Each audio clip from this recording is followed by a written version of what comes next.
ब्रह्मा का शासन किया हुआ हर वस्तु संसार में हर समय मिलते लेकिन प्रभु का भक्ति हर संतों का समागम हर मानव से मिलते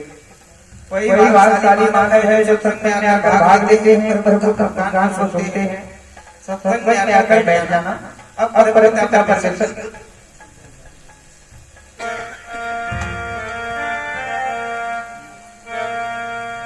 इसलिए सत्संग में आकर सज्जनों को सावधान रहना चाहिए और जो सज्जन हैं उनसे कृपा करके बैठ जाना चाहिए। चलिए जिससे सबसे पहले गुरु आरती होगा उसके बाद लीला जारी होगी।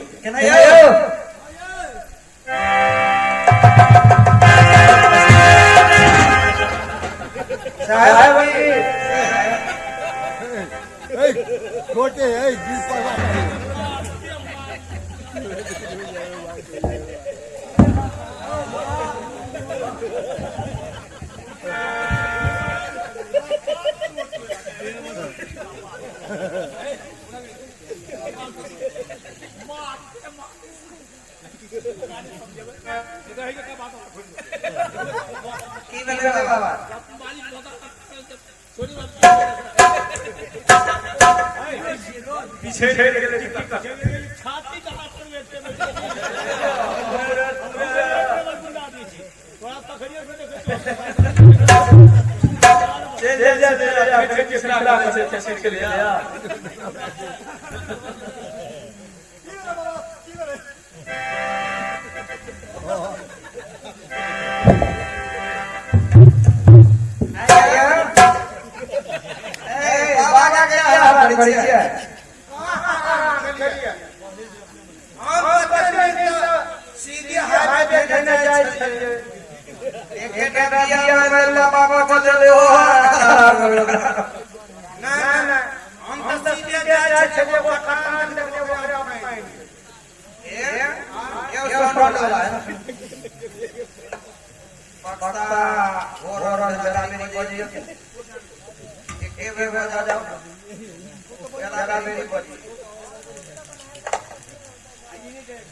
सबसे पहले चलते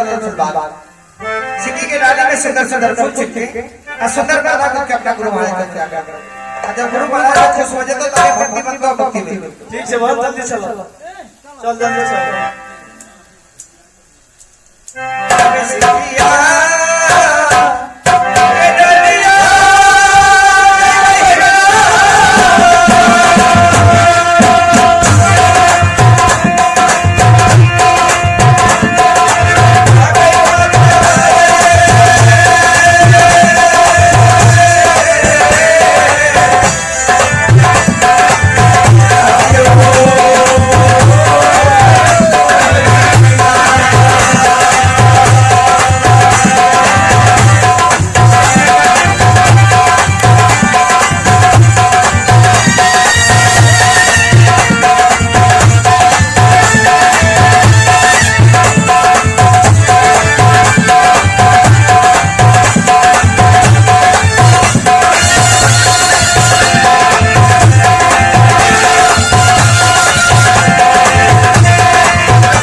चलिए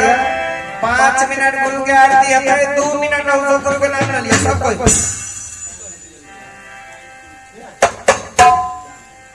मिलती है सतनाम का कभी कभी,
दौलत कभी कभी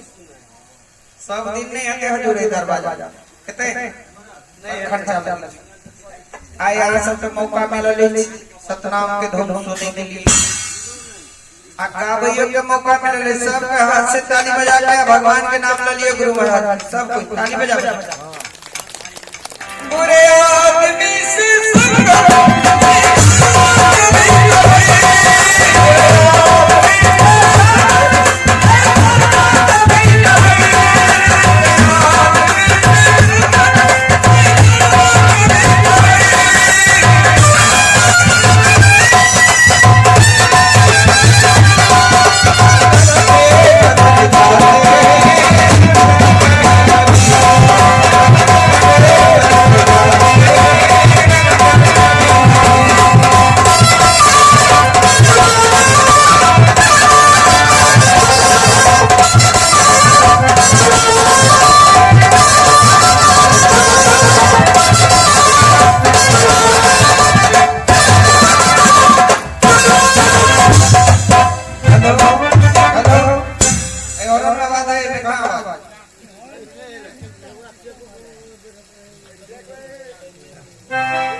हेलो हेलो कोई और बात है?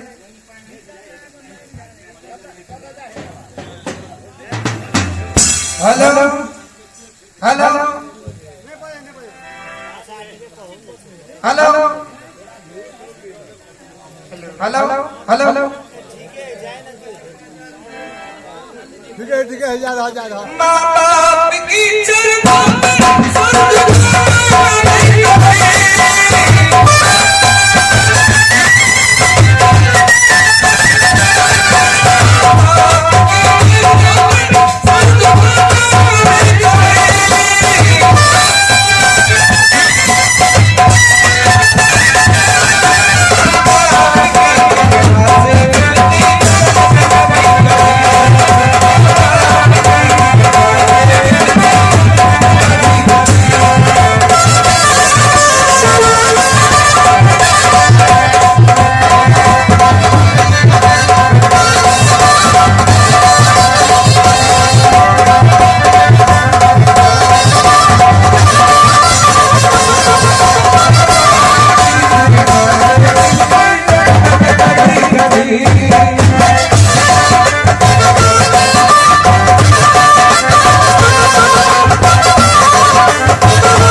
खांसी के बीमारी है छे बाबा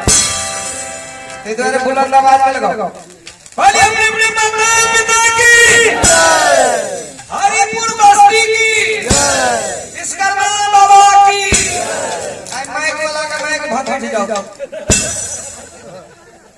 विश्वकर्मा बाबा का नाम लगा दिया लगे नहीं सके हम मम्मी ना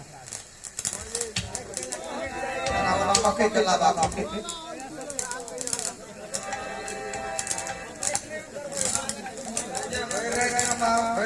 तैयारी हो जाए नाश्ता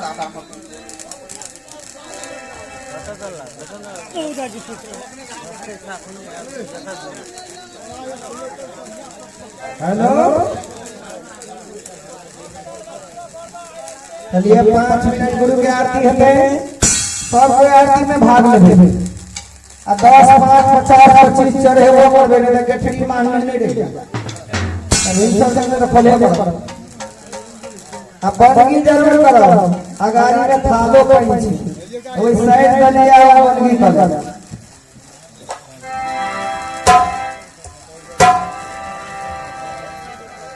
आवन